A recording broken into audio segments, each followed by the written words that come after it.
জিসান ওয়ালাইকুম আসসালাম, আফরিন ওয়ালাইকুম আসসালাম। কেমন আছো জিসান, আফরিন? তোমাদের পড়াশোনা কেমন চলছে? আমাকে ঠিক মতো দেখা এবং শোনা যাচ্ছে কিনা আমাকে একটু জানাও, ঠিক আছে? আমাকে ঠিক মতো দেখা এবং শোনা যাচ্ছে কিনা আমাকে একটু জানাও। আজকে প্রবাবলি আমাদের থার্ড লেকচার, চ্যাপ্টার নাম্বার 7-এর। আজকে আমরা লা শাতেলিয়ের আগ পর্যন্ত যতটুকু শেষ করা যায় আমরা শেষ করে ফেলবো। ওকে আফরিন, জিসান, ওকে ক্লিয়ার। আমরা আর 2 মিনিট একটু ওয়েট করি, দেখি কেউ জয়েন করে কিনা, তারপর আমরা আমাদের রেগুলার লেকচারটা শুরু করে ফেলবো, ঠিক আছে? আচ্ছা, তোমাদের মনে হয় দুজনেরই পরীক্ষা শেষ, তাই না? আরেকটা কথা এর মাঝখানে বলে রাখি, সেটা হলো যে আমাদের কিন্তু 20 তারিখ থেকে আমরা কিন্তু টেস্টের জন্য, হ্যাঁ, আমরা নতুন করে সব কিছু নতুন উদ্যমে শুরু করব তোমাদের যখন প্রি টেস্ট এক্সাম শেষ হবে। আর আমি তো তোমাদেরকে বলছি যে আমাদের সবার প্রি টেস্ট এক্সাম শেষ হলে আমাকে 2টা দিন কিন্তু সময় দিবা। আফরিনের পরীক্ষা শেষ হয়নি তার মানে, বুঝছি আফরিন। আমি বুঝতেছি না আজকে আমি তোমাদেরকে দেখতে পাচ্ছি না কেন ঠিক মতো, আমার চশমায় খুব ঝাপসা দেখা যাচ্ছে। আমি কি স্পাইডারম্যান হয়ে গেলাম নাকি, যে কিছু কামড়াইছে আমি এখন চোখে খুব ভালো দেখতে পাচ্ছি, চশমায় দেখতে পাচ্ছি না? আচ্ছা, আমার পরীক্ষা 22 তারিখ শেষ হবে। আচ্ছা ঠিক আছে জিসান, সমস্যা নাই। আমরা একটা টেন্টেটিভ ডেট মোটামুটিভাবে আন্দাজ করছি যে সবারই মোটামুটি 18 থেকে 20 তারিখের ভিতরে শেষ হবে। সো আমরা 20 তারিখ একটা স্ট্যান্ডার্ড ডেট ধরে আমরা টেস্টের জন্য আগানোর চেষ্টা করব আর কি। আচ্ছা চলো আমরা আমাদের লেকচারটা শুরু করি। সেটা হলো যে আমি আসলেই দেখতে পাচ্ছি না ভাই। আচ্ছা, আমরা এডু পরিবারের একটা স্লোগান আছে, সেই স্লোগানকে লক্ষ্য করে আমরা সামনের দিকে আগানোর চেষ্টা করছি। স্লোগানটি হলো যে সন্তানের ভবিষ্যতে আজীবনের সঙ্গী। আমরা সবসময় চাই, আমাদের এই পরিবার চায় যে আমাদের সাথে যারা সংযুক্ত রয়েছে তারা যেন আমাদের এই পরিবারের সাথে আজীবন সঙ্গী হিসেবে থাকতে পারে। সেই সাথে আমরাও চাই যে তোমরা আমাদের সাথে যেন আজীবন সঙ্গী হিসেবে থাকো, আমরাও তোমাদের সাথে যেন আজীবন সঙ্গী হিসেবে থাকতে পারি। এই হলো আমাদের চাওয়া, এই হলো আমাদের আশা, ঠিক আছে? আচ্ছা, আর আমার পরিচয় আই থিঙ্ক তোমরা সবাই জানো, ঠিক আছে? যে আমার নাম প্রিন্স। আমার ক্যাম্পাসও তোমরা জানো অলরেডি, আমি জাহাঙ্গীরনগর বিশ্ববিদ্যালয় থেকে, আমার সাবজেক্ট ছিল biotechnology and genetic engineering.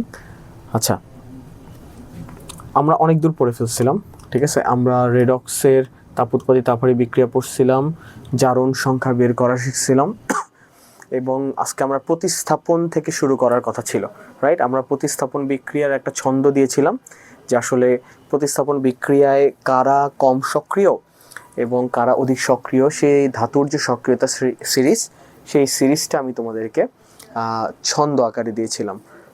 I think তোমরা যে কয়েকজনই আসো বা যে কয়েকজনই তোমরা সেদিন ক্লাস করেছিলা তোমরা সবাই মুখস্থ করছো। মুখস্থ না করলেও প্লিজ একটু করে ফেলার চেষ্টা করো, ঠিক আছে?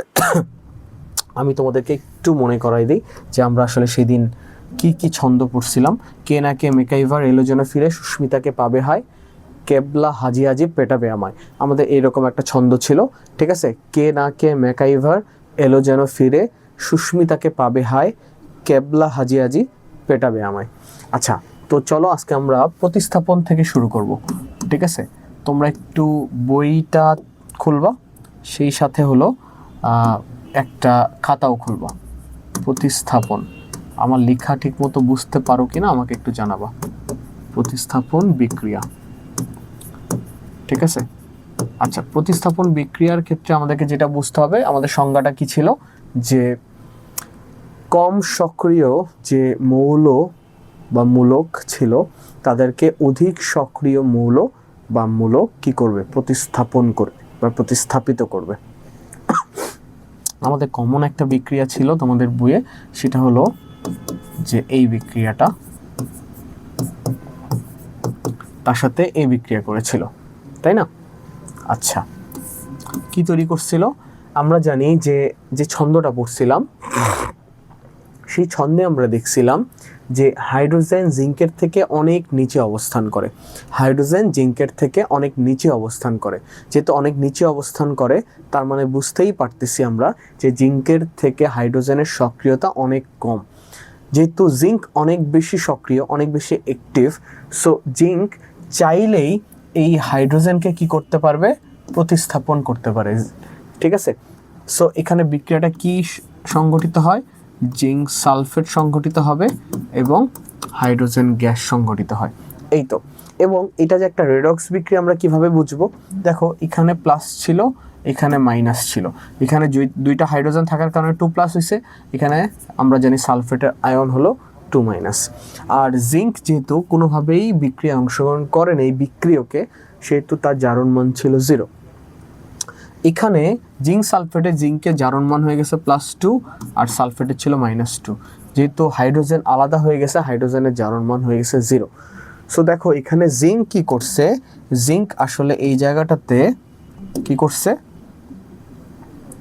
ইলেকট্রন প্রদান করছে। ইলেকট্রন প্রদান করে এই জায়গায় আসলে তার কি ঘটছে? জারণ ঘটছে। এই জায়গায় তার আসলে কি ঘটছে? জারণ ঘটছে। আর এই যে হাইড্রোজেন ওই জিঙ্কের ইলেকট্রন দুইটা গ্রহণ করে ফেলছে। জিঙ্কের কি করছে? ইলেকট্রন দুইটা গ্রহণ করে ফেলছে। গ্রহণ করার কারণে তার কি ঘটছে? তার আসলে বিজারণ ঘটছে। তার আসলে কি ঘটছে? তার আসলে বিজারণ ঘটছে। সো আমরা বলতেই পারি প্রতিস্থাপন বিক্রিয়া একটা হলো কি? রেডক্স বিক্রিয়া। এই যে আমরা তার জারণ মান এর পরিবর্তন দেখে বুঝতে পারলাম। এরকম আরো অনেকগুলো উদাহরণ আছে, আমরা চাইলেই দিতে পারবো। ঠিক আছে, তাহলে আমি ছন্দটা আগে আমরা একটু মনে করেই দিই আবার। ঠিক আছে, দেখো আমার সাথে সাথে তোমরা আবার পড়বা। কে না কে ম্যাকাইভার, কে না কে ম্যাকাইভার এলো যেন ফিরে, এলো যেন ফিরে। ঠিক আছে, কে না কে ম্যাকাইভার এলো যেন ফিরে, সুস্মিতাকে, সুস্মিতাকে পাবে হায়। ঠিক আছে, খুব ইজি একটা ছন্দ, একটু মুখস্থ রাখতে হবে। এইচএসসি পর্যন্ত তোমাদেরকে এটা লাগবে। সুস্মিতাকে পাবে হায় ক্যাবলা হাজি। হাজিটা কি? ক্যাবলা। ক্যাবলা হাজি। আর আজি মানে কি আমরা জানি? আজি মানে আমরা জানি হলো আজকে। ক্যাবলা হাজি আজি পেটাবে আমায়। কাকে পেটাবে? আমাকে পেটাবে। ঠিক আছে, ক্যাবলা হাজি আজি পেটাবে আমায়। আমি কিন্তু বারবার বলছি, আমরা যখন ধাতুগুলো লিখবো তখন কিন্তু উপর থেকে যত নিচের দিকে নামবে তত কিন্তু সক্রিয়তা কমবে। ওকে, যত নিচের থেকে নামবে, নিচের দিকে নামবে তত কিন্তু সক্রিয়তা কমবে। আচ্ছা, কে দিয়ে আমরা কি বুঝছিলাম? কে দিয়ে বুঝছিলাম আমরা হলো পটাশিয়াম। আমরা না দিয়ে বুঝছিলাম হলো সোডিয়াম। আবার কে দিয়ে বুঝছিলাম হলো ক্যালসিয়াম। কে না কে? ম্যাকাইভার। ঠিক আছে, কে না কে ম্যাকাইভার। ম্যাকাইভার দিয়ে আমরা কি বুঝছিলাম? ম্যাগনেসিয়াম। ওকে, আচ্ছা এলো, এলো দিয়ে আমরা কি বুঝবো? এলো দিয়ে বুঝবো আমরা হলো অ্যালুমিনিয়াম। ওকে, এলো জেনো, জেনো দিয়ে আমরা কি বুঝবো? জেনো দিয়ে আমরা বুঝবো হলো জিঙ্ক। এলো জেনো ফিরে, ফিরে দিয়ে আমরা কি বুঝবো? আয়রন মানে ফেরাম। তার মানে দেখো, তুমি উপর থেকে যত নিচের দিকে নামতেছো সক্রিয়তা ক্রম তত কি কমতেছে। তার মানে পটাশিয়ামের তুলনায় কিন্তু আয়রনের সক্রিয়তা অনেক কম, এটা কিন্তু মাথায় রাখতে হবে। ওকে, আচ্ছা এলো যেন ফিরে। সুস্মিতা, তো সুস্মিতা বলতে আমরা কি বুঝবো? সুস্মিতা বলতে বুঝবো টিন। টিনের ল্যাটিন নাম কি? স্টেনাম। টিনের ল্যাটিন নাম কি? স্টেনাম। সুস্মিতাকে পাবে। ঠিক আছে, পাবেতে আমরা কি পাইছিলাম? আমরা পাম্বাম পাইছিলাম। উচ্চারণটা পাম্বাম আর প্রোনাউন্সিয়েশন হলো প্লাম্বাম। মানে হলো মানে কি বলবো এটাকে? প্লাম্বাম। ঠিক আছে, আমরা এটাকে উচ্চারণ বা প্রোনাউন্সিয়েশন করতে পারি পাম্বাম। এলটা উজ্জ্ব থাকবে আর কি আলটিমেটলি। আচ্ছা, তোমরা চাইলে প্লাম্বামও বলতে পারো, অ্যাজ ইউ উইশ, যেভাবে তুমি মনে রাখতে পারো। সুস্মিতাকে পাবে হাই। হাই দিয়ে আমরা এটাকে কি বলবো? হাইড্রোজেন। ওকে, কেবলা, কেবলাতে আমরা কি পড়ছিলাম? কপার। ঠিক আছে, আবার অনেক ক্ষেত্রে আমরা ক্যাডমিয়ামও পাবো, কোবাল্টও পাবো। তো আমরা আপাতত কপার মনে রাখবো। কেবলা হাজি, হাজিতে আমরা কি পড়ছিলাম? এইচজি। এইচজিতে আমরা কি জানি? এইচজিতে জানি আমরা হলো কি? পারদ। এইচজিতে আমরা কি জানি? পারদ। আচ্ছা, এরপরে ছিল তোমার হলো আজি। আজিতে আমরা কি জানি? সিলভার।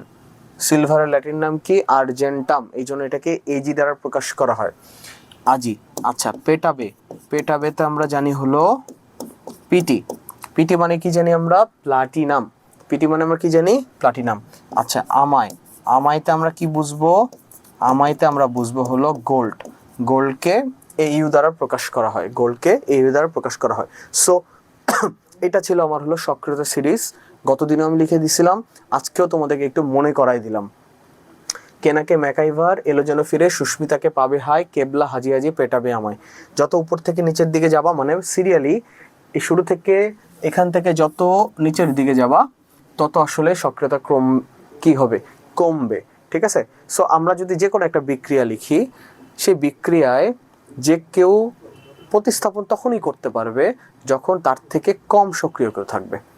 ঠিক আছে? সো আমরা মোটামুটিভাবে আই থিঙ্ক প্রতিস্থাপন বিক্রিয়ার এই জিনিসটা পারবো, যদি আমাদের সক্রিয়তা ক্রম বা সক্রিয়তা এই সিরিজটা যদি আমাদের মনে থাকে, তাহলে আমরা ডেফিনেটলি যে কোনো বিক্রিয়া করতে পারবো। ধরো আমি তোমাকে এরকম একটা বিক্রিয়া দিলাম, সেটা হলো ধরো এরকম।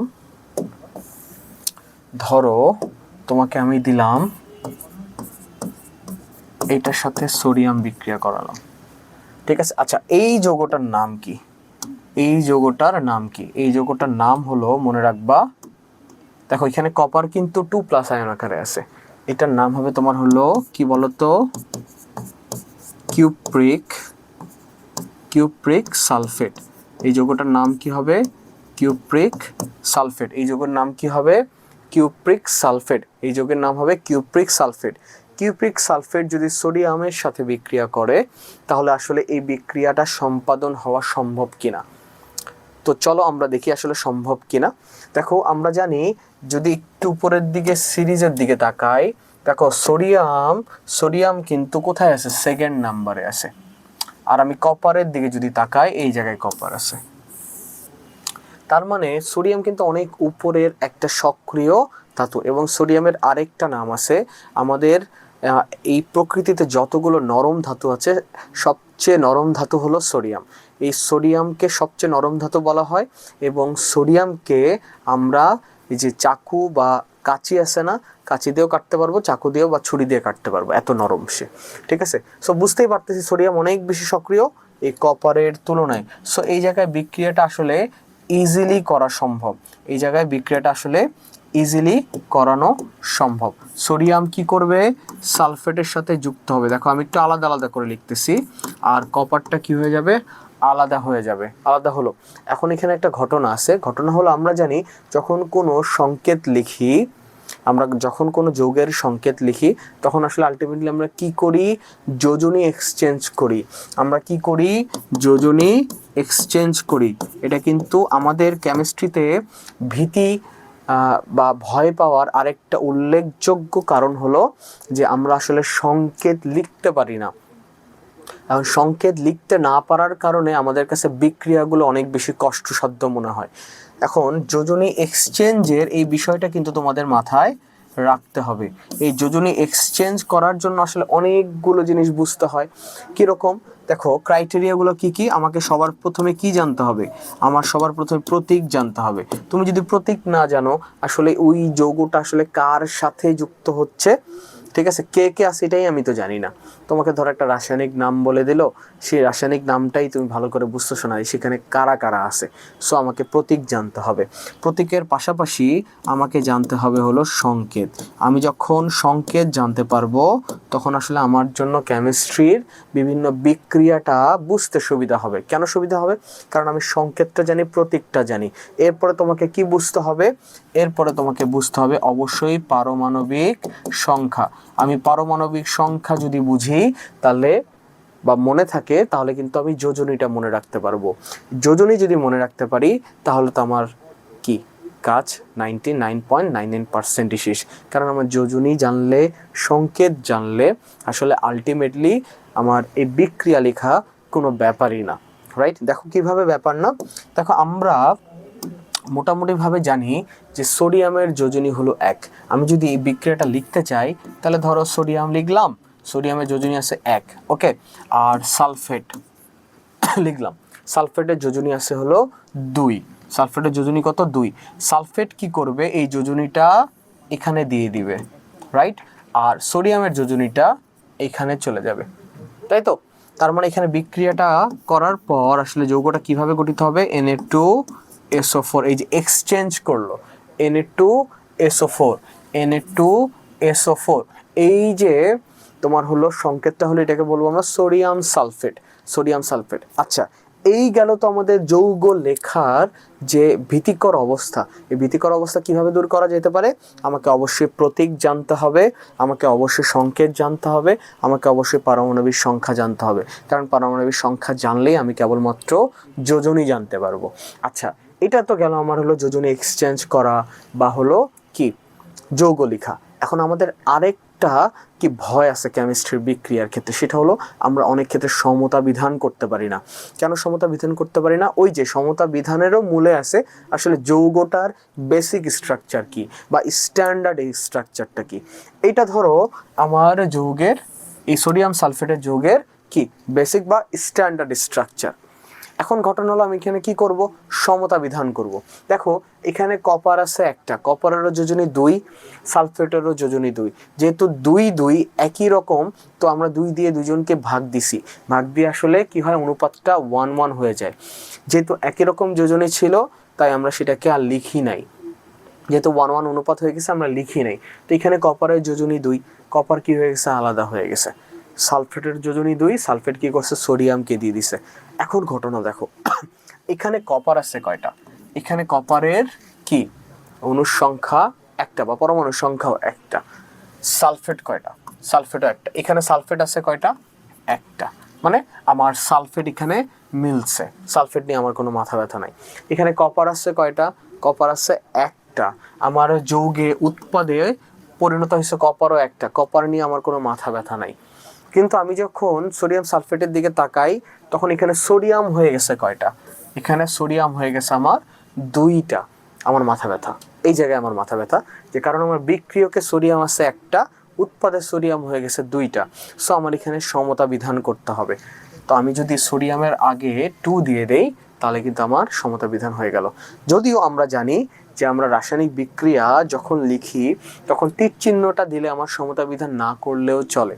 তবে ওই যে একটা কথা বলছি যে আমাদের যখন বেসিক কিছু ম্যাথমেটিক করতে হয়, বেসিক কিছু বিক্রিয়া লিখতে হয়, তখন কিন্তু আসলে সমতা বিধানটা অনেক বেশি জরুরি। বিশেষ করে আমাদের নবম দশম শ্রেণীর জন্য লিমিটিং বিক্রিয়ক যখন আমরা করব তখন আসলে এই বেসিক এই যে বিক্রিয়া তুমি যদি না পারো, বিশেষ করে সমতাকরণ যদি না পারো স্ট্যান্ডার্ড বিক্রিয়ার ক্ষেত্রে, তখন কিন্তু আসলে হিসাব নিকাশ বা কাউন্টিংয়ের যে ব্যাপারটা থাকে সেটা কিন্তু তোমার ভুল হয়ে যাবে এবং তোমার লিমিটিং বিক্রিয়ক আসলে আলটিমেটলি রেজাল্ট আসবে না। আচ্ছা, 2Na এর পরিবর্তে সোডিয়ামের নিচে, no no no no no, তুমি সোডিয়ামকে কেন 2 দিবা, সোডিয়াম কেন 2 আকারে থাকবে? সোডিয়াম দ্বিপরমাণুক মৌল না বা দ্বিপরমাণুক গ্যাস না, ঠিক আছে। আমি কিন্তু আলাদা করে বলছিলাম, আমি তোমাদেরকে আবার মনে করাই দিই। দ্বিপরমাণু কিছু মৌল আছে, দ্বিপরমাণুক কিছু মৌল বা গ্যাস আছে, ঠিক আছে।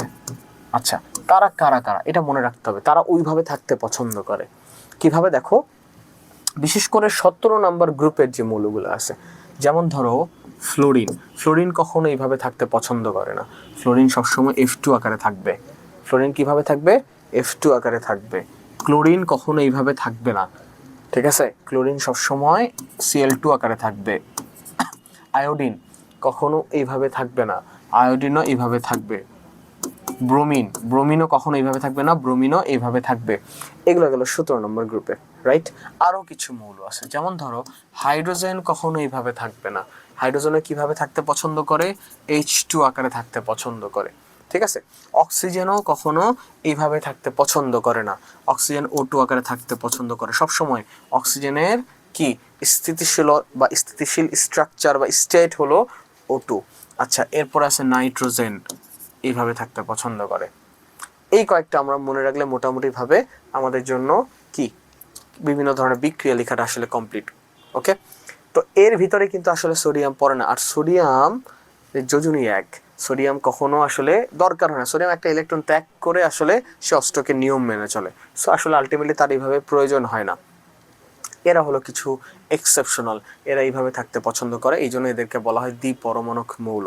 ওকে, এটা একটু আমরা মাথায় রাখবো, একটু মনে রাখবো। সো সোডিয়ামকে আসলে এইভাবে লেখার কোনো সুযোগ নাই, এইভাবে লেখার কোনো এককভাবে। সোডিয়ামকে আমরা কিভাবে লিখবো? আমরা এইভাবে লিখবো। সোডিয়ামকে কিভাবে লিখবো মাথায় যেন থাকে, পরীক্ষার খাতায় আবার কিন্তু ভুলভাল কইরো না কিন্তু, তাহলে কিন্তু প্যারা হয়ে যাবে। ঠিক আছে, সোডিয়ামকে আমরা এইভাবে লিখবো। এই গেল আমার হলো প্রতিস্থাপন বিক্রিয়ার ক্ষেত্রে আমি মোটামুটিভাবে তোমাদেরকে বুঝাই ফেলছি। আই থিঙ্ক তোমরা মোটামুটিভাবে বুঝে ফেলছো আমার কাছে মনে হয়। এই ছিল আমাদের হলো রেডক্স বিক্রিয়া, রেডক্স বিক্রিয়ার ধারণা। ওকে, তো চলো আমরা এখন নন রেডক্স বিক্রিয়া নিয়ে একটু পড়াশোনা করব। নন রেডক্স বিক্রিয়া নিয়ে আমাদেরকে একটু পড়তে হবে। আচ্ছা, নন রেডক্স, ঠিক আছে, এই নন রেডক্স বিক্রিয়ার মধ্যে আমাদের বইয়ে মূলত দুইটা বিক্রিয়ার কথা বলা আছে। একটা বিক্রিয়া কি? একটা বিক্রিয়া হলো তোমার প্রশমন বিক্রিয়া। একটা বিক্রিয়া কি? প্রশমন বিক্রিয়া, বা প্রশমন বিক্রিয়া আরেকটা নাম আছে, যখন আমরা ডিটেল পড়তেছি তখন পড়বো। আরেকটা হলো তোমার হলো অধক্ষেপণ বিক্রিয়া। অধক্ষেপণ বিক্রিয়া, এই দুটা বিক্রিয়ার কথা বলছে। এছাড়া আমরা আরো কিছু বিক্রিয়া পাবো যেগুলো হলো তোমার বাস্তব জীবনে উদাহরণ মানে ব্যবহার করা হয়। এছাড়া কিছু ব্যতিক্রম ধর্মী বিক্রিয়া আছে, যেমন ধরো পানি যোজন বিক্রিয়া, পানি বিশ্লেষণ বিক্রিয়া, বা আদ্র বিশ্লেষণ বিক্রিয়া, সমনীকরণ বিক্রিয়া, পলিমারকরণ বিক্রিয়া, এগুলো আমরা নিয়ে পড়াশোনা করবো আজকে। তো আমাদের নন রেডক্স বিক্রিয়া বলতে বোঝাবে এখানে আসলে কোনো রকম ভাবে কি হবে যে জারণ মানের পরিবর্তন হবে না। ঠিক আছে, তো চলো আমরা একটু প্রশমন বিক্রিয়া নিয়ে আলোচনা করতে গিয়ে আমরা একটু দেখি নন রেডক্স কাকে বলে। যে রাসায়নিক বিক্রিয়ায় কোন উপাদানের এই যে জারণ সংখ্যার কি হবে না? জারণ সংখ্যার আসলে পরিবর্তন হবে না। ঠিক আছে, জারণ সংখ্যার কোনো রকম এই জারণ সংখ্যার কোনো রকম পরিবর্তন হবে না, এটা হলো আমার কি সংজ্ঞা। ঠিক আছে, অর্থাৎ অক্সিডেশন বা রিডাকশন কোনোটাই ঘটে না, সেই বিক্রিয়াকে আমরা কি বলবো? নন রেডক্স বিক্রিয়া বলবো। নন রেডক্স অনেকগুলো উদাহরণ আছে, আমরা চাইলে একটা সহজ উদাহরণ দিতে পারি। Hydrochloric acid plus sodium hydroxide একে অপরের সাথে বিক্রিয়া করে তৈরি করবে সোডিয়াম ক্লোরাইড প্লাস H2O। ঠিক আছে, দেখো এখানে কিন্তু দুইটা হাইড্রোজেন আছে, এই যে একটা হাইড্রোজেন, এই যে একটা হাইড্রোজেন, H2 হইছে। এখানে একটা O আছে, এই যে একটা O। সোডিয়াম একটা আছে, সোডিয়াম একটা, ক্লোরিন একটা আছে, ক্লোরিন একটা। সো এখানে আসলে আলটিমেটলি আমি যদি হিসাব করি তো এখানে আসলে জারণ মানে পরিবর্তন হয়েছে কিনা, লেটস সি যে আসলে জারণ মানে এখানে পরিবর্তন হয়েছে কিনা। দেখো এখানে হাইড্রোজেন +1 আকারে আছে, ক্লোরিন -1 আকারে আছে, সোডিয়াম আছে হলো +1 আকারে, আর হাইড্রোক্সিল আয়নটা আছে হলো -1 আকারে। ওকে, আচ্ছা, এখন ঘটনা হলো সোডিয়াম ক্লোরাইড এখানে হলো সোডিয়াম +1 আকারে আছে, এখানে ক্লোরিনটা -1 আকারে আছে। ওকে, মিলছে। এখন ঘটনা হলো আমরা জানি যে পানির এই বিক্রিয়াকে যদি আমরা বিশ্লেষিত করি তাহলে দুইটা আয়ন পাবো, একটা OH আয়ন আর একটা হলো H+ আয়ন, OH- আয়ন আর একটা হলো H+ আয়ন। দেখো এখানে একটা H+ আছে, এই যে একটা H+, এই যে মিলে গেছে, আর এই যে একটা OH-, এই যে মিলে গেছে। তার মানে দেখো আলটিমেটলি এই বিক্রিয়ায় কোনো রকম জারণ মানের পরিবর্তন হয়নি। সো এটা একটা নন রেডক্স বিক্রিয়া। সো এটা কি একটা নন রেডক্স বিক্রিয়া। ওকে, তো চলো আমরা নন রেডক্স বিক্রিয়ার যে প্রকারভেদ সেই প্রকারভেদ পড়ব। প্রশমন বিক্রিয়া, দর্শক আয়ন আজকে আমাদের কিরে প্রশমন বিক্রিয়া কোথায় হারাই গেছে?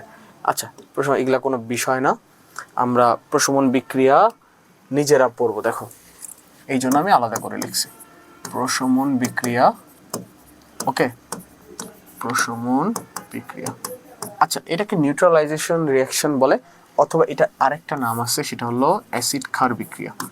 এটার আরেকটা নাম কি? অ্যাসিড ক্ষার বিক্রিয়া। এটা একটু আমরা একটু মাথায় রাখবো, ঠিক আছে? অ্যাসিড ক্ষার বিক্রিয়া, আমরা এই জিনিসগুলো একটু মাথায় রাখবো। এটাকে ইংলিশে বলা হয় নিউট্রালাইজেশন রিঅ্যাকশন বা অ্যাসিড ক্ষার বিক্রিয়া। আচ্ছা, এখন ঘটনা হলো এটার বেসিক নিয়মটা কি? বেসিক নিয়ম হলো অ্যাসিডের সাথে আমরা যদি একটা বেস বা ক্ষার বা ক্ষারকের বিক্রিয়া ঘটাই তাহলে আসলে কি তৈরি করবে? সল্ট তৈরি করবে, আর সেই সাথে হলো ওয়াটার বা H2O তৈরি করবে। এটা হলো আমার হলো বেসিক স্ট্রাকচার। এই জন্য এই বিক্রিয়াকে বলা হয় প্রশমন বিক্রিয়া। এই প্রশমন বিক্রিয়ায় আবার এই যে পানি উৎপাদন হয়, ঠিক আছে, এটার আবার একটা ব্যাপার স্যাপার আছে, এখানে কিছু তাপ উৎপাদন হয়। সো ওইটাকে আবার আমরা বলবো প্রশমন তাপ। একটা ইম্পর্টেন্ট এমসিকিউ আছে, দেখো কি আছে এখানে, অ্যাসিড বেস। অ্যাসিডের বাংলা নাম কি আমরা জানি, এটা একটু মনে রাখতে হবে। বাংলা কি নাম জানি আমরা, অম্ল। বাংলা কি নাম জানি আমরা, অম্ল। বেসের বাংলা কি নাম জানি, ক্ষার, রাইট। সল্টের বাংলা নাম জানি আমরা হলো লবণ, আর ওয়াটার তো দেওয়া আছে। একটা চলো উদাহরণ আমরা এখানে করি, ওকে। তো দেখো, ধরো আমি বেশ কয়েকটা অ্যাসিড লিখি, সালফিউরিক অ্যাসিড, তারপর ধরো নাইট্রিক অ্যাসিড, তারপর ধরো হাইড্রোক্লোরিক অ্যাসিড, তারপর ধরো ফসফরিক অ্যাসিড। এই তো চারটা মোটামুটি লিখলাম। তার সাথে ধরো আমরা কি করব, আমরা হলো ক্ষার যুক্ত করব, ওকে। তো চলো আমরা যদি সালফিউরিক অ্যাসিডের সাথে সোডিয়াম হাইড্রোক্সাইড যুক্ত করি, আসলে বিক্রিয়া কি সংঘটিত হয়। সালফিউরিক অ্যাসিডের সাথে যদি সোডিয়াম হাইড্রোক্সাইড, সালফিউরিক অ্যাসিড একটা অ্যাসিড, সালফিউরিক অ্যাসিড মানে H2SO4 একটা অ্যাসিড, সোডিয়াম হাইড্রোক্সাইড হলো একটা ক্ষার। বিক্রিয়া করে কি হবে, সোডিয়াম সালফেট তৈরি করবে, পানি তৈরি করবে, ঠিক আছে। তো সোডিয়াম সালফেট আমি লিখলাম, দেখো আমি একটু আলাদা আলাদা করে লিখছি, প্লাস হলো ওয়াটার, ঠিক আছে।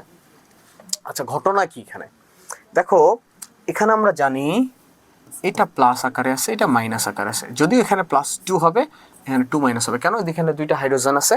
এখানে সালফেটের আমরা জানি যার মান -2। আচ্ছা সোডিয়াম কি আকারে আছে, সোডিয়াম প্লাস আকারে আছে, আর OH হলো মাইনাস আকারে আছে। আচ্ছা ঘটনা গেল, আমরা জানি কি সোডিয়ামের যোজনী হলো 1, সালফেটের যোজনী হলো 2। আচ্ছা এই যে দেখো এক্সচেঞ্জ, এই যে এক্সচেঞ্জের যে বিষয়টা বলছিলাম যে Na2SO4। আচ্ছা এখন আমরা দেখি সমতা বিধান করব। এখানে হাইড্রোজেন কয়টা আছে, 2টা, ওখানে হাইড্রোজেন আছে 2টা, ঠিক আছে। আচ্ছা কিন্তু এখানে আবার একটা হাইড্রোজেন আছে, হাই হাই, মানে বিক্রিয়কের 3টা হাইড্রোজেন, উৎপাদে গিয়ে দেখি আমার বিক্রিয়কের 3টা হাইড্রোজেন, উৎপাদে গিয়ে আমার হলো 2টা হাইড্রোজেন, সমস্যা। আবার আরেকটা সমস্যা হলো, আমার বিক্রিয়কে সালফেট একটা আছে, সমস্যা নেই, উৎপাদক সালফেট একটা আছে, তাতে আমার সমস্যা নেই, মিলছে। কিন্তু আবার উৎপাদে গিয়ে দেখি সোডিয়াম হলো 2টা, প্যারা এই জায়গায়। তো আমি তখন কি করে দিব, এখানে একটা 2 দিয়ে দিলাম, তাহলে আমার সোডিয়ামটা মিললো, রাইট। এখন ঘটনা হলো, দেখো মিলাই, এখন সোডিয়াম 2টা মিলছে, এখানে অক্সিজেনও 2টা, হাইড্রোজেনও 2টা, তার মানে দেখো এখানে হাইড্রোজেন 2টা, এখানে হাইড্রোজেন 2টা, ভালো করে বুঝো কিন্তু। এই যে এই জায়গায় একটু মনোযোগ দাও প্লিজ, একটু মনোযোগ দাও। দেখো এখানে হাইড্রোজেন কয়টা হবে, এই যে 2 এর কারণে 2টা, 2 এর কারণে কয়টা, 2টা, আর এখানে নিজে হাইড্রোজেন আছে 2টা, তাহলে টোটাল হাইড্রোজেন কয়টা হলো, টোটাল হাইড্রোজেন হলো 4টা। ওই পাশে হাইড্রোজেন কয়টা, 2টা। সো আমাকে মিলাইতে হবে। তো আমি মিলাইতে যদি চাই, তাহলে আমি ইজিলি বুঝতে পারতেছি আসলে এই জায়গায় আমার হাইড্রোজেন কয়টা দিতে হবে, এই যে 2টা। তার মানে এই জায়গায় হাইড্রোজেন কয়টা হলো, 4টা। এখানে অক্সিজেন কয়টা হয়েছে দেখো তো, এখানে অক্সিজেন হয়েছে 2টা, এখানে অক্সিজেন আছে এই 2টা দেওয়ার কারণে 2টা। তার মানে আমার সব মিলছে, বুঝছো। আবার একবার বলি তাহলে বুঝতে পারবা। দেখো সালফিউরিক অ্যাসিড সোডিয়াম হাইড্রোক্সাইডের সাথে বিক্রিয়া করছে, আমি ধরো তোমাকে বিক্রিয়াটা দিছি, তুমি আগে সমতা বিধান করো নাই, ঠিক আছে। তুমি বিক্রিয়ায় উৎপাদ যখন লিখতে গেছো, তখন দেখছো সোডিয়াম সালফেট লিখছো। এখন তোমার মাথায় তো আছে যে আচ্ছা সালফেটের যোজনী তো 2, সোডিয়ামের যোজনী 1, এটা তো এখন এক্সচেঞ্জ করবে, করাইছো, পানি লিখছো, সব লিখার পর তোমার মাথা তো ঘুরে গেছে, শেট, আমি তো বিক্রিয়কে দেখি সোডিয়াম তো 2টা নাই। যদিও তুমি তীর চিহ্ন দিছো, তারপরে তোমার একটু মনে খারাপ লাগতেছে, একটু সমতা বিধান করলে ভাল লাগতো। তো তুমি এখানে দেখলা যে কি করা যায়, উৎপাদে আমার 2টা আছে, তো আমি যদি 2টা মিলাতে চাই সোডিয়ামকে, তাহলে আমি সোডিয়াম হাইড্রোক্সাইড আগে 2 দিয়ে দিলাম। তো তোমার মাথায় একটু টেনশন কমলো, টেনশন বেড়ে গেল কোথায়, শেট, এখানে তো 2টা হাইড্রোজেন আছে, এখানে 2টা হাইড্রোজেন হয়েছে, তার মানে আমার বিক্রিয়কে 4টা হাইড্রোজেন। আমি উৎপাদে যখন পানি লিখতে গেছি, তখন তো ওখানে হাইড্রোজেন 2টা। এখন কি করা যায়, এখন তুমি কি করলা, পানির আগে 2টা কি দিয়ে লিখে দিলা, তাহলে হাইড্রোজেন মিলে গেল, 4টা হলো, ঠিক আছে।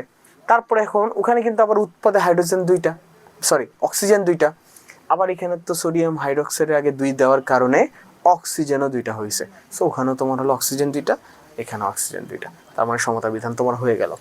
এইভাবে ধীরে ধীরে ধীরে ধীরে বিক্রিয়াগুলো বাসায় যখন লিখবা তখন ধীরে ধীরে ধীরে ধীরে তোমার আসলে কেমিস্ট্রির এই বিক্রিয়াগুলো বুঝতে সুবিধা হবে। তো চলো আমরা নেক্সট একটা লিখি।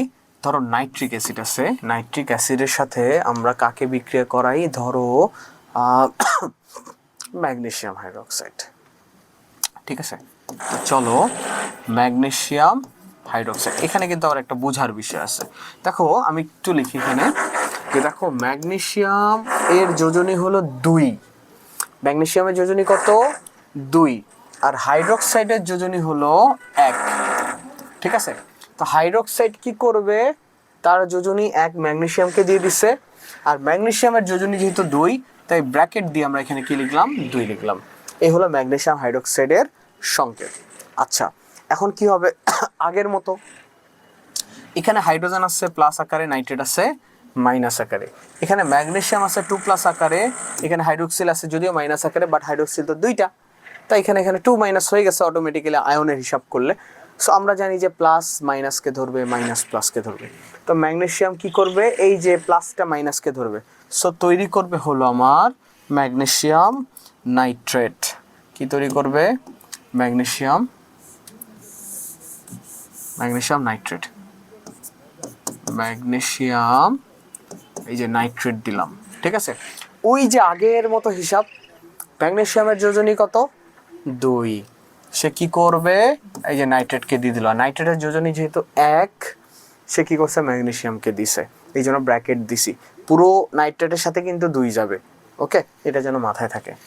আর আমি এখানে কি লিখলাম, আমার সেই চিরাচরিত ওয়াটার H2O। এরপরে তুমি চাইলে এখন হিসাব করতে পারো, দেখো এখানে হাইড্রোজেন আছে 2টা, ওখানে 2টা লিখছি, অক্সিজেন আছে 2টা, ওখানে 1টা লিখছি, ঠিক আছে। এখানে অক্সিজেন আছে কয়টা 3টা, এখানে 2টা 5টা, এখানে অক্সিজেন আছে 6টা, ঠিক আছে। তুমি চাইলে এখন তোমার মতো করে হিসাব করতে পারো, কোনো সমস্যা নেই, অ্যাজ ইউ উইশ। ওখানে যদি 2 দিয়ে দাও তাহলে তোমার এখন দেখো এখানে নাইট্রেট আছে কয়টা, এখানে নাইট্রেট কিন্তু 2টা আছে। তুমি চাইলে এইভাবে হিসাব করতে পারো যে আমি এখানে নাইট্রেটকে 2 বানানোর জন্য কি দিলাম 2 দিলাম, ওকে, তাহলে নাইট্রেট মিলছে। এখন এখানে হাইড্রোজেন কয়টা হয়েছে, এখানে কিন্তু হাইড্রোজেন কিন্তু হয়েছে, দেখো এখানে কিন্তু হাইড্রোজেন হয়েছে 2টা, তাহলে এখানে আছে হাইড্রোজেন 2টা, আর এই জায়গায় আছে হাইড্রোজেন 2টা, টোটাল হাইড্রোজেন হয়েছে কয়টা 4টা। তো আমার এখানে 4টা বানাতে হবে, এখানে আমার 2 দিতে হবে, রাইট। এখানে আমার কত দিতে হবে, এখানে আমার 2 দিতে হবে, এখানে আমি কত দিয়ে দিলাম, এই যে 2 দিলাম, তাহলে হাইড্রোজেন আমার হয়ে গেছে 4টা, তার মানে হাইড্রোজেন নিয়ে আমার কোনো মাথা ব্যথা নাই। এখন অক্সিজেন কয়টা হয়েছে, দেখো এখানে অক্সিজেন কয়টা হয়েছে 2 দেওয়ার কারণে অক্সিজেন হয়েছে 2টা, এখানেও 2 দেওয়ার কারণে অক্সিজেন হয়ে গেছে 2টা, সো মিলছে, ঠিক আছে। এইভাবে আলটিমেটলি আমরা কি করব, সমতা বিধান করব। তো চলো আমরা হাইড্রোক্লোরিক অ্যাসিডের সাথে আরেকটা বিক্রিয়া ঘটাই।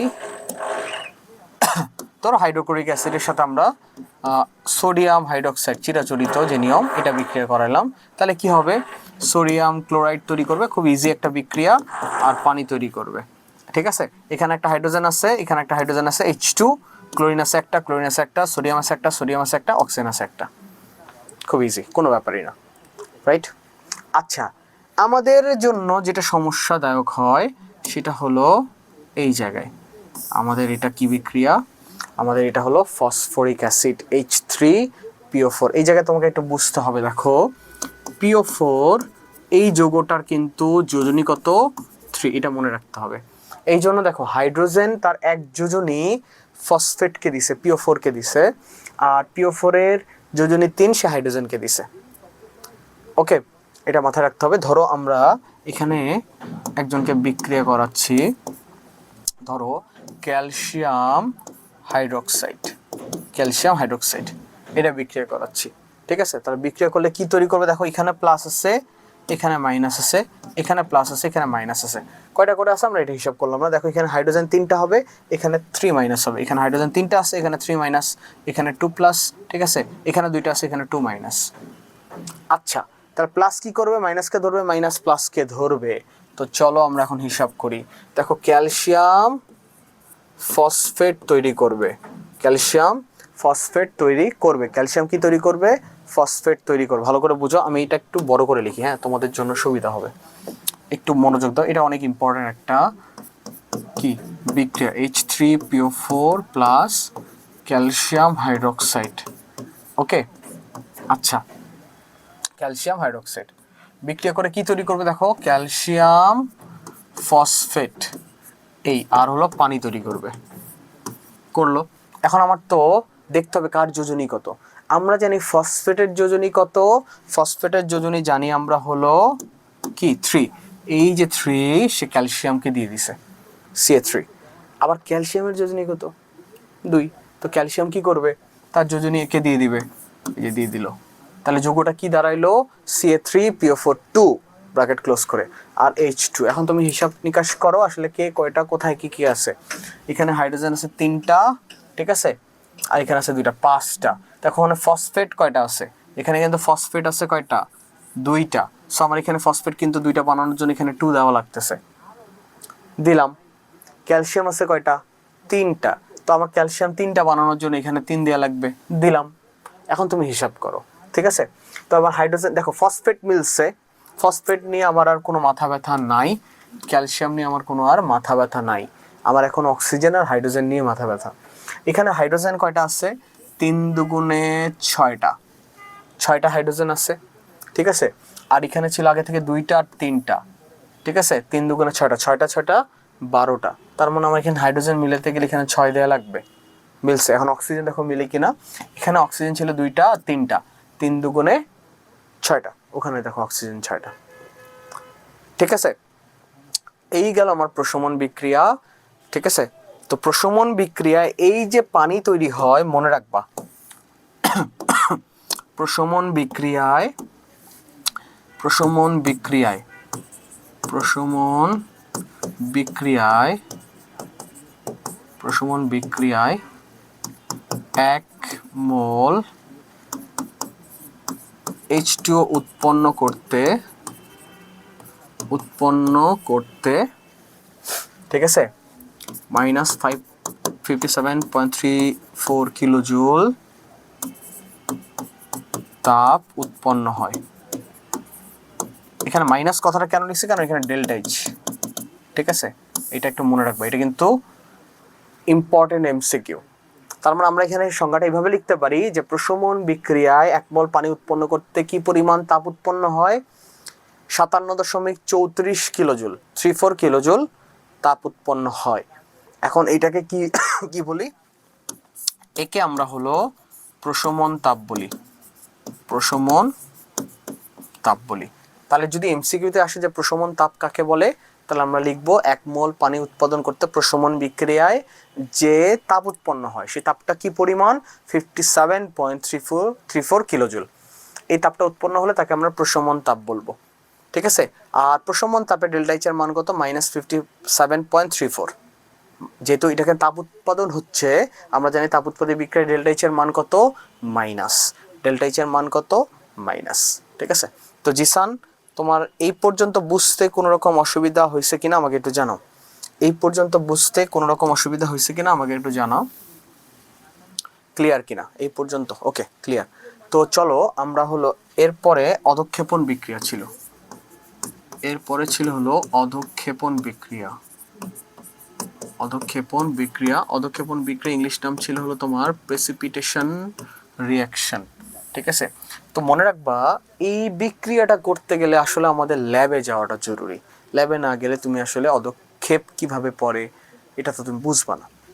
তো যেসব স্কুলে বা কলেজে আসলে এই ল্যাবে নিয়ে যায়, প্র্যাকটিক্যালটা করায়, তারা খুবই লাকি, ঠিক আছে, খুবই ফরচুনেট তারা। কারণ হলো তারা আসলে স্বচক্ষে দেখতে পাবে যে আসলে অধঃক্ষেপটা কিভাবে পড়ে। ওকে, তো আমরা যদি একটা বিক্রিয়া করি, ধরো সোডিয়াম নাইট্রেট আছে, আমাদেরকে কি দিছে? ধরো আমাদেরকে দিছে হলো সোডিয়াম নাইট্রেট দিছে, আর হলো তোমার সরি ধরো এখানে ধরো আমি একটা লবণ নিলাম সোডিয়াম ক্লোরাইড, আর দিছে ধরো হলো সিলভার নাইট্রেট, ঠিক আছে। সোডিয়াম ক্লোরাইড আর সিলভার নাইট্রেট এর বিক্রিয়া ঘটাচ্ছি আমরা ল্যাবের মধ্যে, ঠিক আছে, একটা টেস্ট টিউব বা একটা বিকারে। তো দেখা যায় বিক্রিয়াটা সংঘটিত হয় এইভাবে যে এখানে আমরা জানি প্লাস মাইনাস কোনটা, এটা প্লাস এটা মাইনাস, এটা প্লাস এটা মাইনাস, প্লাস মাইনাসকে ধরবে, মাইনাস প্লাসকে ধরবে। তো সিলভার কি করলো, ক্লোরিনকে ধরলো, এইদিকে সোডিয়াম নাইট্রেট তৈরি করলো। ওকে, তো এই যে সিলভার ক্লোরাইড, এই সিলভার ক্লোরাইডটা আসলে সলিড আকারে জমা হয় এবং এটা পাত্রের নিচে পড়ে থাকে। কি আকারে পড়ে থাকে? তলানি আকারে পড়ে থাকে। কি আকারে পড়ে থাকে? তলানি আকারে পড়ে থাকে, ঠিক আছে। কি আকারে পড়ে থাকবে? তলানি আকারে পড়ে থাকে। এটাকে আমরা প্রেসিপিটেট বলি, ঠিক আছে, প্রেসিপিটেট। ওকে, এই তার মানে যে রাসায়নিক বিক্রিয়ায় তোমার সাধারণত কোনো যে কোনো আয়নিক যৌগগুলো যখন কেলাস, ঠিক আছে, বা স্ফটিক গঠনের জন্য এক বা একাধিক পানির অণুর সাথে যুক্ত হয়, তখন সেই বিক্রিয়াটাকে আমরা পানি যোজন বিক্রিয়া বলে থাকি। আর যৌগগুলোর সাথে যে কয়টা পানি অণু যুক্ত হবে সেটাকে আমরা হলো কেলাস পানি বলে থাকি। এখানে ব্লু ভিটিওল, ঠিক আছে, অথবা তুতের একটা মানে হলো তোমার উদাহরণ দেওয়া ছিল। উদাহরণটা কীরকম ছিল? এখানে কপার সালফেট দেওয়া ছিল, তার সাথে 5 অণু পানি যুক্ত করা হয়েছে। তো সংকেতটা হয়েছে হলো এইটা, সংকেতটা হয়েছে এটা CuSO4 5 অণু পানি। এখন এটাকে নামকরণ দুইভাবে করা যায়, একটা হলো পেন্টাহাইড্রেট কিউপ্রিক সালফেট, অথবা আরেকটা কিভাবে করা যায় আমরা দেখলাম, আর এটা করা যায় হলো তোমার পেন্টাহাইড্রেট কপার দেওয়ার পর তুমি এখানে ব্র্যাকেটে কত দিবা? 2 দিবা, কারণ কি এখানে যোজনী কপারের 2 আকারে আছে। Copper sulphate, pentahydrate copper sulphate, এটা একটু মাথায় রাখবা, ঠিক আছে। তাহলে তুমি এইভাবে লিখলে নির্ভুল হবে, এখন থেকে আমরা প্র্যাকটিস করলে নির্ভুল হবে। সো এই ছিল হলো আমার পানি যোজন বিক্রিয়া। আবার বলতেছি যে যখন আয়নিক যৌগগুলো যখন তোমার পানির অণুর সাথে যুক্ত হয়, বিশেষ করে স্ফটিক পানি অথবা কেলাস পানির সাথে যুক্ত হয়, তখন আসলে পানি যোজন ঘটে, ঠিক আছে। যেমন এরকম হতে পারে জিঙ্ক সালফেটের সাথে তোমার 7 অণু পানি যুক্ত হয়েছে, ঠিক আছে। তখন আমরা লিখতে পারি জিঙ্ক সালফেট সাথে 7 অণু পানি। এরকম অনেকগুলো তোমাদের বই বিক্রিয়া দেওয়া আছে, এগুলো বাসায় পড়বা, এগুলো আমি আলাদাভাবে লিখলাম না, ঠিক আছে। আমরা যখন MCQ আরও ডিটেল প্র্যাকটিস করবো, সিকিউ প্র্যাকটিস করবো, তখন এগুলো অনেকগুলো আসবে। আচ্ছা, এরপরে আমাদের আরও একটা বিক্রিয়া আছে, সেটা হলো তোমার সমানুকরণ বিক্রিয়া। তো এখানে হলো আইসোমার একটা ব্যাপার আছে। আইসোমার মানে হলো একই রকম। আইসোমার মানে কি? একই রকম। আইসোমার মানে কি? একই রকম। তো দেখো, যদি দুটি যৌগের আণবিক সংকেত একই থাকে কিন্তু গাঠনিক সংকেত ভিন্ন হয়, তখন তাকে আমরা সমানুকরণ বিক্রিয়া বলি। একটি সমাণু থেকে অপর একটি সমাণু তৈরির প্রক্রিয়াটাই হলো সমানুকরণ বিক্রিয়া। দেখো, এই সমানুকরণ বিক্রিয়ার কারণে আমাদের জৈব যৌগ সম্পর্কে যে আমাদের একটা মিথ ছিল, বিশেষ করে বার্জেলিয়াস যে প্রাণশক্তি মতবাদ দিয়েছিলেন, ঠিক আছে, সেই প্রাণশক্তির মতবাদটা রহিত হয়েছিল, মানে আসলে সেই মতবাদটা খণ্ডিত হয়েছিল। তো বার্জেলিয়াস সর্বপ্রথম বলেছিলেন আসলে জৈব যৌগগুলো কোনোভাবেই ল্যাবে প্রস্তুত করা যাবে না। জৈব যৌগগুলো কখনোই ল্যাবে প্রস্তুত করা যাবে না, এটা বার্জেলিয়াস বলেছিলেন। শুধুমাত্র প্রাণ থেকেই সেগুলো উদ্ভূত হয়। এই কথাটা বলার কারণে বার্জেলিয়াসের এই মতবাদটাকে বলা হয়েছিল আসলে প্রাণশক্তি মতবাদ, বার্জেলিয়াস। তো বহু বছর পর আরেকজন বিজ্ঞানী ছিলেন, তার নাম ছিলেন ফ্রেডরিক ওহলার বলতে পারো, বা ফ্রেডরিক ভোলার বলতে পারো। তিনি আসলে ল্যাবে পরীক্ষা নিরীক্ষা বহুবার করতে গিয়ে তিনি দেখতে পান যে সমানুকরণ বিক্রিয়ার কারণে আসলে ল্যাবে একটা অজৈব যৌগ থেকে একটা জৈব যৌগ প্রস্তুত হয়ে গেছে।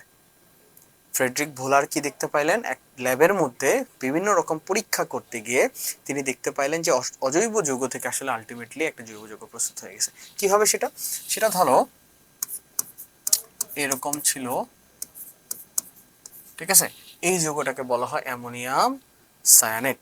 অ্যামোনিয়াম সায়ানেট, এই যৌগটাকে তুমি যদি আসলে তাপ প্রদান করো, কি দিব আমরা? তাপ যদি দেই, যৌগটা ভেঙে গিয়ে কি তৈরি করে? দেখো,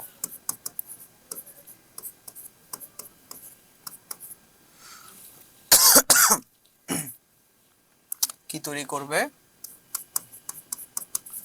ঠিক আছে, এটা তৈরি করবে। এটাকে আমি আরেকভাবে লিখতে পারি, দেখো একটু সহজভাবে যদি লিখি, H2 লেখাটা আজকে এমন হচ্ছে কেন, দেখো H2 bond CO bond NH2, ঠিক আছে, এই দুইটা যৌগ সেম। আমরা জানি কার্বনের 4টা হাত, এই কারণে দেখো আমি এখানে অক্সিজেনটাকে আলাদা করে দিছি, ঠিক আছে, অক্সিজেনের আবার 2টা হাত। এটাকে তুমি এইভাবে লিখতে পারো, দুইভাবেই আসলে আলটিমেটলি লেখাটা যাবে, দুইভাবে লেখা যাবে, ঠিক আছে, এইভাবে লেখা যাবে, আবার চাইলে এইভাবেও লিখতে পারবা, দুইভাবে লেখা যায়। এই দুইটা যৌগের সেমই জিনিস, এটার নাম হলো ইউরিয়া। এটার নাম কি, ইউরিয়া। তো ইউরিয়া তো একটা জৈব বস্তু, জৈব পদার্থ। সো বার্জেলিয়াসের যে প্রাণশক্তি মতবাদটা ছিল, দুই পক্ষেরই যৌগের অণুর সংখ্যা সমান, শুধুমাত্র তাদের কিন্তু আসলে গাঠনিক সংকেতটা ভিন্ন এবং তাদের কিন্তু বৈশিষ্ট্যও ভিন্ন। এটাকে বলা হয় সমনকরণ বিক্রিয়া। আইসোমার একই রকম, অণুর সংখ্যা সমান হবে, বাট বৈশিষ্ট্য আণবিক সংকেত সেম হওয়ার কারণেও এদের বৈশিষ্ট্য এবং গাঠনিক সংকেত ভিন্ন হবে। এটা হলো সমনকরণ বিক্রিয়া, ঠিক আছে, বুঝতে পারছো? অ্যামোনিয়াম সায়ানেট, তার সাথে বিক্রিয়া করে আমরা কি পাচ্ছি, ইউরিয়া পাচ্ছি, তার সাথে বিক্রিয়া করে আমরা কি পাচ্ছি, ইউরিয়া পাচ্ছি। আরও একটা উদাহরণ চাইলে লেখা যায়, ঠিক আছে, বাট অত কঠিনে আমি এখন গেলাম না, যেহেতু আমি তোমাদেরকে এখনো জৈব যৌগ পড়াইনি, সো আমি এত কঠিনে এখনো গেলাম না, আমি একদম ইজি তোমাদের বইয়ে যে বিক্রিয়াটা দেওয়া আছে এই বিক্রিয়ার উপর দিয়েই চলে গেলাম। যখন জৈব যৌগ পড়বো তখন আসলে আমরা আসলে আরো ডিটেইল পড়তে পারবো। ওকে, এরপর আরেকটা বিক্রিয়া আছে, সেটা হলো পলিমারকরণ বিক্রিয়া, পলিমারাইজেশন রিঅ্যাকশন, ঠিক আছে। এখানে যে বিক্রিয়াটা হয়, এখানে অনেকগুলো মনোমার মিলে একটা বৃহৎ আকৃতির অণু গঠিত হয়, যেটাকে আমরা পলিমার বলে থাকি। আর যে প্রক্রিয়ার মাধ্যমে এই পলিমারগুলো গঠিত হয় সেই প্রক্রিয়াটাকে আমরা পলিমারকরণ প্রক্রিয়া বলি, বা বিক্রিয়াটাকে পলিমারকরণ বিক্রিয়া বলি। তো পলিমারকরণ বিক্রিয়ায় আমার একটা জিনিস লাগবেই, সেটা হলো মনোমার। মনোমার হলো ক্ষুদ্র ক্ষুদ্র কি অণু হতে পারে, ক্ষুদ্র ক্ষুদ্র পদার্থ হতে পারে, তারা একত্রে যুক্ত হয়ে বৃহৎ আকৃতির একটা অণু গঠন করবে, আর সেই অণুটাকে আমরা কি বলবো, পলিমার বলবো, ঠিক আছে। আর এই পলিমারকরণ বিক্রিয়া থেকেই মূলত আসলে আমাদের পলিথিন তৈরি হয়েছিল। তো দেখো সংজ্ঞা কি বলছে, যে এখানে প্রভাবক থাকবে, অতি উচ্চ চাপ থাকবে, অত্যাধিক তাপমাত্রা থাকবে। প্রভাবে যখন এক বা একাধিক যৌগের অসংখ্য ক্ষুদ্র ক্ষুদ্র অণু পরস্পরের সাথে যুক্ত হয়ে একটি বৃহদাকার অণু গঠন করে, তখন তাকে আমরা পলিমারকরণ বিক্রিয়া বলি। এই ছিল আমার হলো পলিমারকরণ বিক্রিয়া। একটা উদাহরণ দেই, ধরো আমার পলিথিন, ঠিক আছে, তো ইথিলিন কি ছিল, ইথিলিন ছিল CH2 ডাবল বন্ড CH2, ঠিক আছে, তোমাদের বইয়ে দেয়া আছে CH2 ডাবল বন্ড CH2, এটা ছিল আমার ethylene, CH2 double bond CH2। এটা N অণু পরিমাণ নিলাম, এখানে আমরা কি দিব, এখানে প্রভাবক থাকবে, ঠিক আছে, অতি তোমার হলো অধিক চাপ থাকবে এবং অধিক তাপও থাকবে। আচ্ছা থাকলো, এখন আসলে কি তৈরি করবে, পলিথিন তৈরি করবে, ঠিক আছে, N অণু পরিমাণ। এই হলো যৌগ ছিল আমার, ঠিক আছে। এখন ঘটনা হলো, এটাকে একটু আলাদাভাবে এইভাবে লিখতে পারো চাইলে, সেটা হলো যে এইভাবে, যে ব্র্যাকেটটা আগে দিতে পারো, কোনো সমস্যা নেই, অ্যাজ এ উইশ, দুইভাবে লেখা যায়, আমাদের বই যেভাবে আছে আমরা ওইভাবে লিখবো, আমাদের বইয়ে মনে হয় ব্র্যাকেট ভিতরে দেয়া আছে। একই কথা, আমার কথা হলো যেখানে এইটা হলো আমার মনোমার, এটা কি আমার মনোমার, ঠিক আছে, মনোমারটার নাম কি আমার হলো ইথিলিন, মনোমারটার নাম হলো আমার ইথিলিন, ঠিক আছে। এখান থেকে কি তৈরি হলো আমার পলি ইথিলিন, পলি ইথিলিন। তো এই পলি ইথিলিন থেকে আসলে নামকরণ করা হয়েছে আমার পলিথিন। কি নামকরণ করা হয়েছে আমার, পলিথিন। পলিথিন কিন্তু একটা পলিমার। তো এটা হলো আমার কি, মনোমার। এটা কি আমার, এটা হলো আমার মনোমার, এটা আমার হলো মনোমার, ঠিক আছে।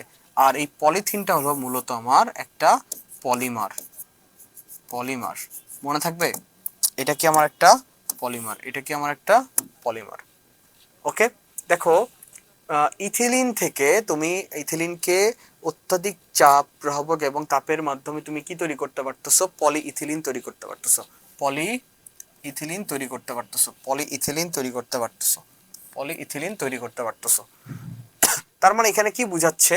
যে এখানে তুমি এরকম অসংখ্য যুক্ত হবে, অসংখ্য যুক্ত হবে, যুক্ত হচ্ছে, যুক্ত হচ্ছে, যুক্ত হচ্ছে, চলে যাচ্ছে। তো এই কারণে আমরা কি করি, এটাকে এইভাবে লিখি যে যুক্ত হইতে যুক্ত হাজার হাজার যুক্ত হইতে পারে, বৃহৎ আকৃতির একটা অণু গঠন করবে, যেটাকে আমরা পলিমার বলতেছি। তো ইথিলিন থেকে কি তৈরি করতে পারতেছি? পলি ইথিলিন তৈরি করতে পারতেছি। যেমন ভিনাইল ক্লোরাইড থেকে আমরা পলিভিনাইল ক্লোরাইড তৈরি করতে পারি। ভিনাইল ক্লোরাইড থেকে কি তৈরি করতে পারতেছি আমরা? তোমার হলো পলিভিনাইল, মানে হলো পিভিসি পাইপ ব্যবহার করি না? তো এখানে কি ছিল মনোমার হিসেবে? কি ছিল? ভিনাইল ক্লোরাইড ছিল। CH3CH2 তোমার হলো ক্লোরিন। দেখো বিক্রিয়াটা কি রকম ছিল একটু দেই। CH3CH2, ঠিক আছে, Cl। আচ্ছা, এখন ঘটনা হলো তোমরা তো জৈব যৌগ এখন আমি পড়াইনি তোমাদেরকে, এগুলো একটু কঠিন লাগতে পারে। এটার নাম বলতে পারো হলো ইথাইল, ইথাইল ক্লোরাইড বলতে পারো, ইথাইল ক্লোরাইড বলতে পারো, অথবা ভিনাইল ক্লোরাইড বলতে পারো, ভিনাইল ক্লোরাইড বলতে পারো, ইথাইল ক্লোরাইড বলতে পারো বা ভিনাইল ক্লোরাইড বলতে পারো। এখন এটাকে যদি আমি n অণু পরিমাণ যুক্ত করে দেই, তাহলে আসলে হলো তোমার কি তৈরি করবে? পিভিসি তৈরি করবে। কি রকম? দেখো CH2 CH2 Cl, ঠিক আছে, এই n অণু পরিমাণ, এটা হবে তোমার হলো পিভিসি। এটা কি হবে আমার? Ultimately PVC. ওকে, এই যে ভিনাইল ক্লোরাইড, এটাকে আমরা বলবো মনোমার বলবো, আর এটাকে আমরা কি বলবো? পিভিসিটাকে পলিমার বলবো। ঠিক আছে, এই হলো আমার ঘটনা। ওকে, তো দেখো আমাদের বইয়ে এই যে পলিথিনের ঘটনা দেয়া আছে, আমরা একটা উদাহরণই মনে রাখবো। জাস্ট এমসিকিউর ক্ষেত্রে আমরা একটু মনে রাখবো যে পিভিসি যদি কখনো আসে, তো পলি কথাটা আসলেই মনে রাখতে হবে। তার পরের অংশটা হলো মনোমার হিসেবে ছিল, পলি ভিনাইল ক্লোরাইড। তাহলে মানে এখানে মনোমার হিসেবে কি আছে? Vinyl chloride. Polyethylene, ethylene তার মানে হলো এখানে মনোমার। তো তোমাকে এমসিকিউতে কোশ্চেন এটাই করবে যে আসলে একটা যৌগের, একটা পলিমারের মনোমার কে ছিল। ওকে, আজকের আমাদের লেকচারটা এই পর্যন্তই। নেক্সট দিন আমরা বাস্তব জীবনের সংঘটিত বিক্রিয়াগুলো নিয়ে আলোচনা করব। বিক্রিয়ার গতিবেগ, এ জাস্ট হলো 5 থেকে 7 মিনিটের বা 10 মিনিটের সর্বোচ্চ একটা লেকচার, এই দুটো টপিক। এরপর আমাদের ইম্পর্টেন্ট লেকচার থাকবে, সেটা হলো যে লা শাতেলিয়ের নীতি। সো আজকের টপিকে জিসান, আসলে তোমার কোনো কিছু বুঝতে অসুবিধা আছে কিনা আমাকে একটু জানাও। Very good, all clear. তো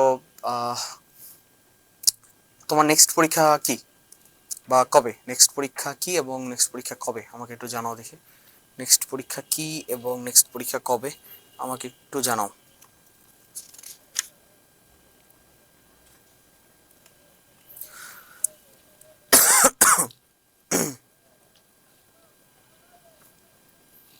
কালকে বায়োলজি, ওহো শেট, আজকে কেমিস্ট্রি ক্লাস করছো। থ্যাংক ইউ ভেরি মাচ যে কালকে বায়োলজি ক্লাস, মানে পরীক্ষা থাকার পরে তুমি আজকে কেমিস্ট্রি ক্লাস করলা, 1 ঘন্টা সময় দিলা আমাকে, আমাদের পরিবারকে, এই জন্য অসংখ্য ধন্যবাদ।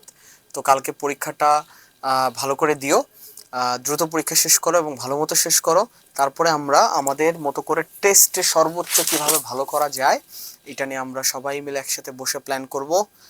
সবাই একসাথে মজা করে পড়বো, দ্রুত রিভিশন দিব, পরীক্ষা দিব, গল্প করব, সব হবে। ওকে, তো আজকের মতো বিদায় নেই। আমাদের এডু পরিবারে থাকার জন্য তোমাকে অসংখ্য ধন্যবাদ।